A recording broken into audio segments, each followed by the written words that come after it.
What you're about to hear will absolutely shock you. And I'm warning you right now, this is not clickbait. This is the true story of how a WWE champion, a man who had everything, threw it all away in the most catastrophic fashion imaginable.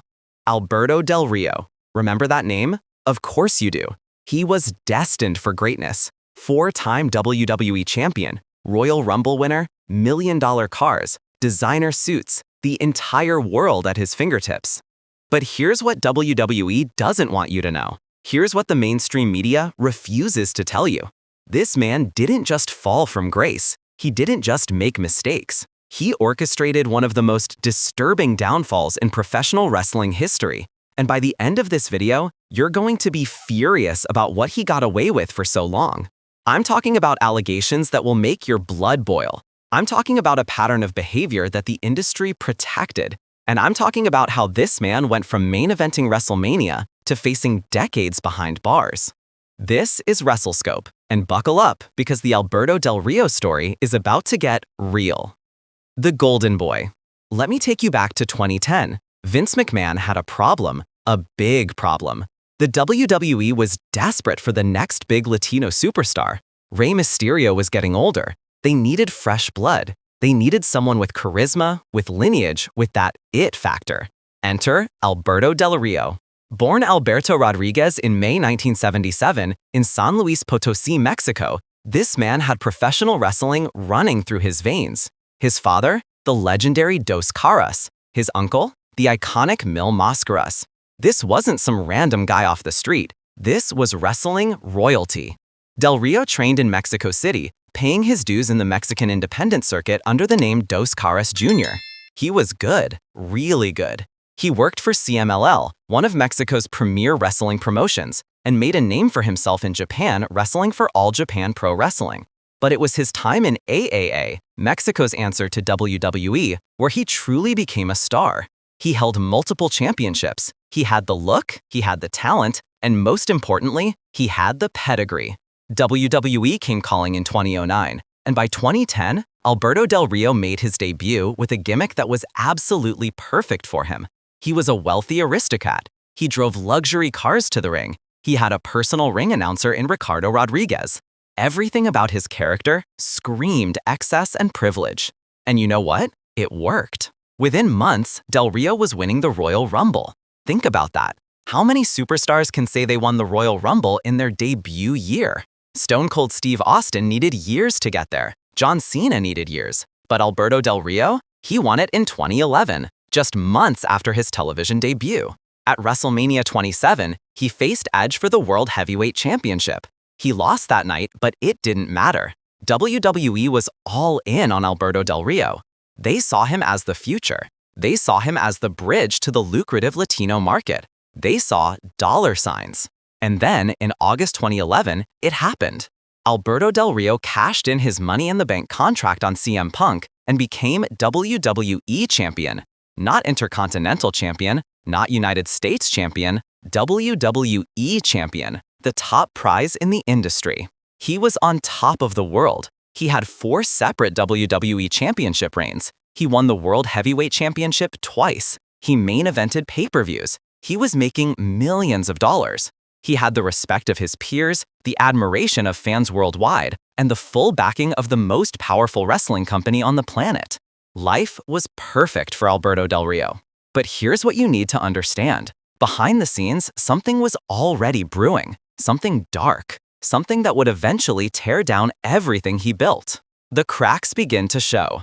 August 7th, 2014. That's the date that changed everything for Alberto Del Rio and WWE. On that day, WWE released a statement that shocked the wrestling world. WWE has come to terms on the release of Alberto Del Rio. Wait, what? This was a former WWE champion. This was a guy they'd invested millions in. This was their Latino superstar.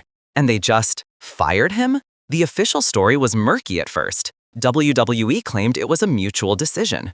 Del Rio told a completely different story. According to him, he had slapped an employee who had made a racist joke about him. Del Rio said he confronted the employee, and when the employee laughed in his face, Del Rio struck him. Now, here's where it gets interesting. WWE had a zero-tolerance policy for violence against employees.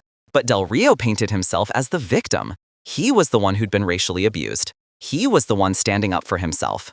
And you know what? A lot of people believed him. The wrestling community was divided. Some said Del Rio was a hothead who couldn't control his temper. Others said he was justified in defending his honor. But one thing was clear. Alberto Del Rio's relationship with WWE was over. Or so we thought. Del Rio went back to Mexico and immediately became a huge star in AAA and Lucha Underground. He was calling himself El Patron now. He was main eventing shows, he was making money, and most importantly, he was away from WWE's rules and regulations. But then, in October 2015, something nobody saw coming happened. Alberto Del Rio returned to WWE. That's right. The company that fired him just 15 months earlier brought him back with open arms. He returned at Hell in a Cell and immediately won the United States Championship from John Cena. WWE was acting like nothing had ever happened. Behind the scenes, though, things were not okay. Multiple reports started emerging about Del Rio's attitude. He was reportedly difficult to work with. He was showing up late, he was missing promotional appearances, and worst of all, he was publicly complaining about WWE on social media while still under contract. This wasn't normal backstage grumbling. This was a main event talent actively bashing his employer in public. He called the WWE schedule impossible. He complained about the pay. He said he was ready to go in interviews. In September 2016, WWE had enough. They suspended him for violating the company's wellness policy. This was humiliating. This was a wellness violation, which in WW terms usually means either drugs or missed tests. Del Rio was furious. He went on record saying he wanted out. He said he was counting down the days until his contract expired. The relationship was toxic. It was ugly. And everyone in the wrestling business could see it falling apart in real time. In September 2016, WWE granted Del Rio his release. And this time, it was for good. No comeback, no return. Alberto Del Rio was done with WWE forever. But here's the thing that nobody realized at the time. Losing WWE was the least of Alberto Del Rio's problems. Because what came next was so much worse than anyone could have imagined. The descent into darkness. After leaving WWE for the second time, Alberto Del Rio should have been set. He had name recognition, he had talent, he could work anywhere in the world and make good money. The wrestling world was his oyster. Instead, his life began to spiral out of control in ways that are difficult to even comprehend. Let's talk about his personal relationships, because this is where things get extremely uncomfortable. In 2016, Del Rio began a relationship with WWE superstar Paige. Yes, that Paige, the youngest Divas champion in WWE history, a woman who was at the time one of the most popular female wrestlers in the world. On the surface, it seemed like a wrestling power couple. Two talented performers, both with name recognition, both with bright futures.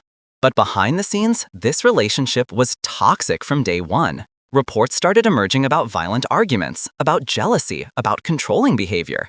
Paige's family was reportedly terrified for her safety. Fans watching her social media could see the changes happening in real time. She looked different. She acted different. Something was wrong. In 2017, Paige and Del Rio got engaged. Then they broke up. Then they got back together. Then they broke up again. It was a cycle of chaos that played out publicly on social media.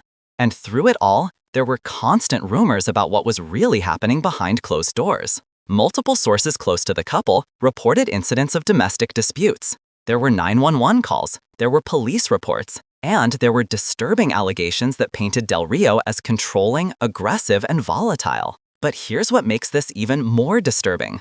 The wrestling industry largely stayed silent. Promoters kept booking Del Rio, companies kept bringing him in, because he was still a name. He could still draw money. And in the wrestling business, that often matters more than doing the right thing. When Paige and Del Rio finally ended their relationship for good in 2017, many people close to Paige expressed relief. She later spoke publicly about how destructive that relationship was, though she was careful not to go into too much detail. Del Rio, meanwhile, continued wrestling around the world. He worked for Impact Wrestling briefly, he appeared in various independent promotions, but his reputation was taking hit after hit.